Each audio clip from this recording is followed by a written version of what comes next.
Hi, I'm Jane Savoie, and today's lesson is on straightness. Forward and straight, they're the foundation, the cornerstones for correct riding in any discipline that you do with your horse. And I'm going to give you the dictionary definition of straightness first. The dictionary definition of straightness says that when a horse is straight, his spine, all the way from poll to tail, directly overlaps his line of travel, with his hind feet following directly in the tracks of his front feet. I'm going to try to make that a little more simple for you as I discuss two kinds of straightness today with my demonstration partner here, Moshi. The first kind of straightness that I'm going to discuss is axis straightness, or the straightness of the horse's spine. The second kind of straightness that I'm going to demonstrate is leg straightness, where the horse should be with his legs if he's really straight. So let's talk about the first kind of straightness first, axis straightness. For our purposes, our very simple definition of straightness is that when the horse is straight, axis straight, his shoulders are directly in front of your hips and they're directly in front of his hips. He is axis straight. Now this is really important because I find, especially with riders that are just starting out, they forget that horses are generally more flexible in the neck, you see that, than they are through the rest of the spine. So when they go on a circle, they tend to overbend the horse's neck beyond the arc of the circle. And they overbend the neck usually to the inside, and as a result, the shoulders fall out on the circle. And therefore, if the shoulders are popped out, sometimes we call it, the shoulders are not directly in front of my hips and not directly in front of Moshi's hips. So I'm going to show you a really simple exercise that you can use to tell if your horse's shoulders are directly in front of your hips and his hips. And that exercise is called counter flexion. Now flexion occurs, and I've mentioned this in some of the other lessons, flexion occurs at the poll and in the jaw. For this particular counter flexion exercise, I'll specifically be addressing flexion at the poll, which means that you position your horse to the left or you position your horse to the right. Basically, and as you learn how to do this, one good way to learn how to do this is just halt, maybe halt next to a fence, line the horse's neck straight up in front of you, and you're going to position him so you can see either his right eyeball or right nostril or his left eyeball and left nostril. Now in order to do that and not just get bending of the neck to the right and bending of the neck to the left, you have to have a good marriage of your aids. The rein aid that you use in order to ask for the flexion is that turning of the key, that indirect rein aid that we've talked about before. In other words, if your thumb were the highest point of the hand, which it should be, and you pretend you have a key in a door and you wanted to unlock the door, that's the aid that you use to ask for positioning or flexion to the right or to the left. So in addition to turning your fingernails up toward your face for a moment, you want to bring your baby finger as close to the withers as possible, but you never cross over the neck. We always use the hands independently on either side of the neck. That's how we ask for flexion at the poll. However, if you turn the key, and you don't support with the other rein, what you get is neck bend. So you have to find the marriage between inner and outer aids where you can just position the horse's face at the end of his neck, but you support with the other rein so that you limit how much he looks to the left or looks to the right. Now I'm going to turn Moshi and face the camera so you can see what a small thing flexion is. It's a very, very small thing, and sometimes it's more difficult to do the subtle things than it is to do the big things.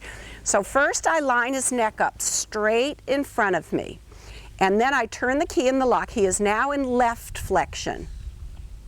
And now I'm going to carefully position. Now he's in right flexion. Now he's in left flexion. Now he's in right flexion. And what I'm looking at is that I do not get his neck involved. In other words, when I ask for flexion, I don't let his neck go to the right. And when I ask for left flexion, I don't let his neck go to the left. And that's the responsibility of your supporting rein. So if I were circling to the left, which I'm going to do in a second, and I was suspicious that Moshe's right shoulder was popped out. In other words, he wasn't axis straight because his shoulders were not in front of my hips and his hips. To test for that, I would turn the key in the lock with my right wrist and support with the left rein until I could just barely see his right eye. If his shoulders had popped out, they will slide to the left and they'll come back in front of his hips. So it's a really, really simple way for you to check to see if your horse is axis straight. However, if you do more than flexion, if you bend the neck like this, the shoulders are going to fall the other way. And it's no better having the shoulders fall in than it is having the shoulders fall out. So what I'm going to do now in the walk, I'm going to make a small circle in the walk. And the first time I come toward the camera, I'm going to do it wrong. I'm going to overbend Moshe's neck to the inside, and what I want you to watch is this right shoulder, this outside shoulder. Take a peek at how the right shoulder is popped out to the right, and then also take a peek at where he's stepping with his legs. Remember our dictionary definition of the hind feet following the tracks of the front feet. You'll see when his shoulder pops out that his hind feet are not following in the tracks of the front feet. So I'll do a circle with him crooked.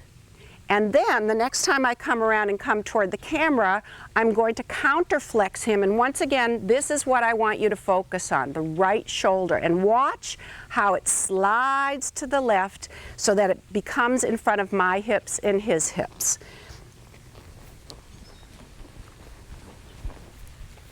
So the first circle I'm doing, I'm going to do it wrong, and I'm going to wait until I'm coming toward the camera so you can really see that right shoulder pop out. So now I overbend the neck to the left, and look at that right shoulder. Popped way out to the right.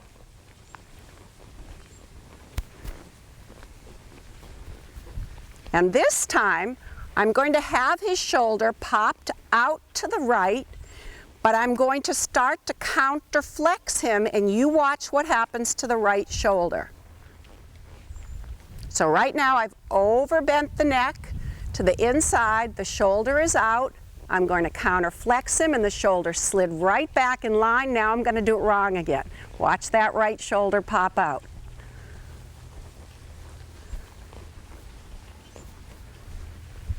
Now I'm going to do a figure 8 in the walk, and first I'm going to do it wrong. And of course I'm exaggerating this, but to the degree that the shoulder pops out is the degree that your horse isn't straight. So now he's overbent in the neck to the left with the shoulder popping right, and now I'm overbending his neck to the right, and the shoulder is popping to the left.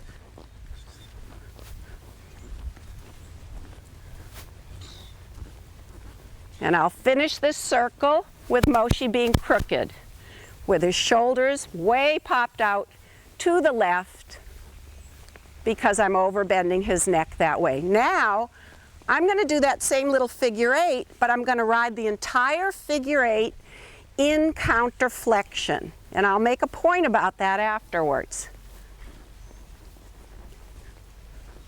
So I turn the key in the lock with my left wrist, but I support with the right rein. Now as I go to change onto the other circle, I'm now going to flex him once again to the outside, counterflex.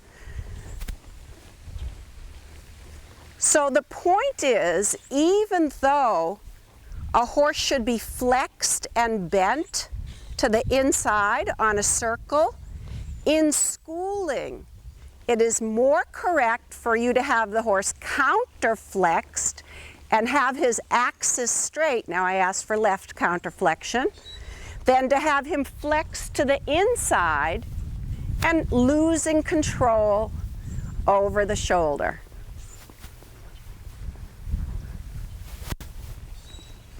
Good. Now I'm going to make a slightly larger circle, and I'm going to trot,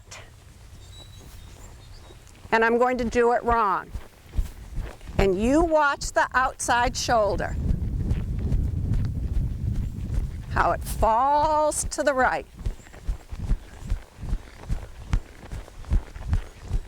And then I'm going to come around and I'm going to make him straight by counterflexing. All you need to do is keep your eye on the right shoulder. When I counterflex him, the shoulder comes back in line and the horse's axis straight. Good boy, Moshi. Okay.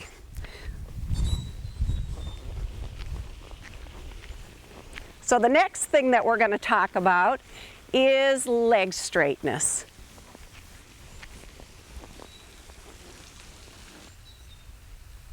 The next aspect of being straight that we're going to talk about is leg straightness. And getting back to our dictionary definition, which is that the spine of the horse directly overlaps his line of travel, which, by the way, tells you that straightness means two things. Straightness means straight when you're on lines, like center lines and long sides and diagonals, and straightness also means bent when you're in corners or circles or curves, as long as the horse's spine directly overlaps the line of travel. But part of that definition also says with the hind feet of the horse directly following in the tracks of the front feet. Now, that's a little bit of a challenge sometimes, because if you look, you agree, don't you, Moshi? If you look at the shape of a horse, basically in front, they're like a triangle, where they're narrower at the shoulders and wider apart with the front feet, and they're wider at the hips with the hind feet being closer together. So it's a little bit difficult to exactly have the hind feet following in the tracks of the front feet. In addition to that, horses like to make the work as easy as possible for themselves. So they tend to make themselves crooked by carrying their hindquarters to the inside of the line of travel. By doing that, by putting the inside hind leg to the inside of the line of travel, they're able to walk, trot, and canter without bending the joints of the hind leg as much as we would like them to. They can keep those joints relatively straight. When the hind leg is coming under the heavy point of the horse's body, they really have to bend, another word for that is engage, the joints of the hind leg. So even at training level,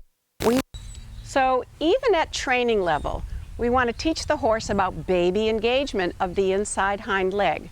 We want to teach him to carry his inside hind leg underneath his body rather than holding it to the inside and avoiding carrying weight on it. And we do this by making the horse what I call leg straight. The fancy term for leg straightness is first position. First position is not an exercise, it's just the way you ride your straight horse. And when you're in first position, basically what you're doing is you're taking the inside hind leg of the horse and placing it ever so slightly between the front legs. In other words, if you were to think about the maximum angle, you would lead the shoulders to the inside if you were doing a shoulder in, which by the way is a straightening exercise. If shoulder in is the maximum angle, you would bring the shoulders in, and in shoulder in, the horse's outside shoulder is in line with his inside hind, and shoulder fore, F-O-R-E, is half of that angle. The horse would be on 4 tracks. Think of first position as being like 1/100th of a shoulder in. It's ever so slightly shoulder in position, and that gives you a clue on what you use for the aids for first position. You basically use shoulder in aids to a very slight degree, which means your 2 arms function as a unit. If I wanted to bring Moshi's shoulders to the right, I would take my 2 arms and I would move the 2 arms equidistant from my body. I would keep them side by side. I wouldn't want to bring one hand closer to my body than the other. But to lead both of his shoulders to the right, I would bring both hands to the right. So my right hand would come to the right, the left hand would come to the right, the 2 hands would come to the right, although I would never cross over the neck with this left hand. This is how we lead the shoulders, either to the right or to the left.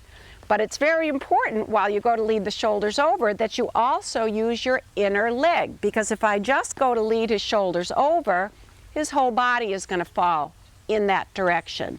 If I lead his shoulders to the right and close my right leg at the same time, then I get him to bring his right hind leg more underneath him. And those are the aids for shoulder 4, shoulder in, and first position. Remember, first position is the way you should be riding your horse all the time.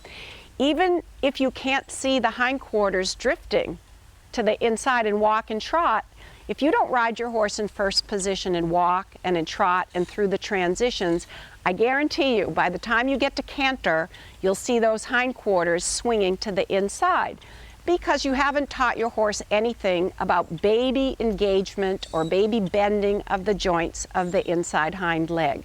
I want to make one other point about using first position as just the way you ride a straight horse, and either shoulder 4 or shoulder in as straightening exercises. This is the way we always make the horse straight. We always make the horse straight by bringing the forehand in front of the hind leg. We never make the crooked horse straight by bringing the inner leg back and trying to leg yield the hindquarters back out behind the shoulders. So that's why shoulder in and any form of shoulder in, such as shoulder 4 or first position, are straightening exercises. So what I'm going to do now is I'm just going to ride Moshi around the ring a little bit. Maybe we'll have a little canter because we've been standing here for a while. And I'm going to go once around the ring, and I'm going to let him be crooked. And I might even ask him to exaggerate that a little bit. And what you're going to look for is the inside hind leg of the horse drifting to the inside of the arena. And I'll go once around like that. Then, when I do that, I probably will have lost control over his shoulders, so I might have to ask for a little counterflexion like we did earlier. Then I'm going to straighten him and ride him in first position, where his left hind leg, because I'll be tracking to the left, will be ever so slightly to the inside of the left foreleg. And that way he'll have to carry weight with that left hind leg, and he'll have to bend the joints of that left hind leg rather than becoming crooked and straightening the joints of that hind leg. So Moshi and I are going to have a canter around the arena, and I'm just going to be quiet for a while, and you can just watch. The first canter around the arena, we will be crooked, and the second canter around the arena, I'm going to put him in first position.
Boy, Mosh.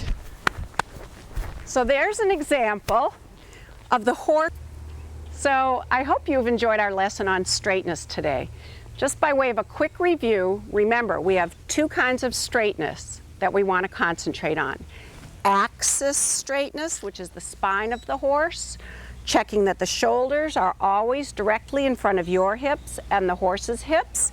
And the way that we check that, because sometimes the crookedness can be very, very subtle, is by doing our counterflexion exercise and watching if the shoulders slide a little bit in the other direction.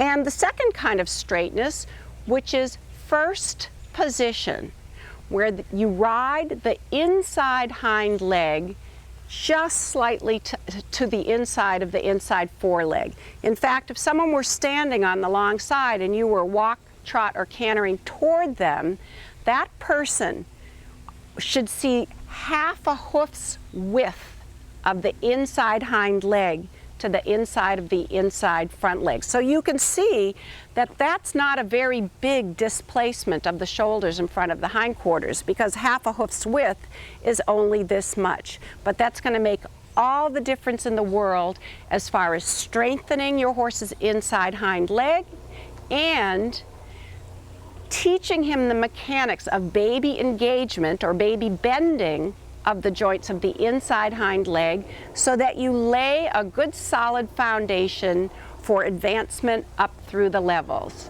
Thank you so much, and I look forward to seeing you in future lessons.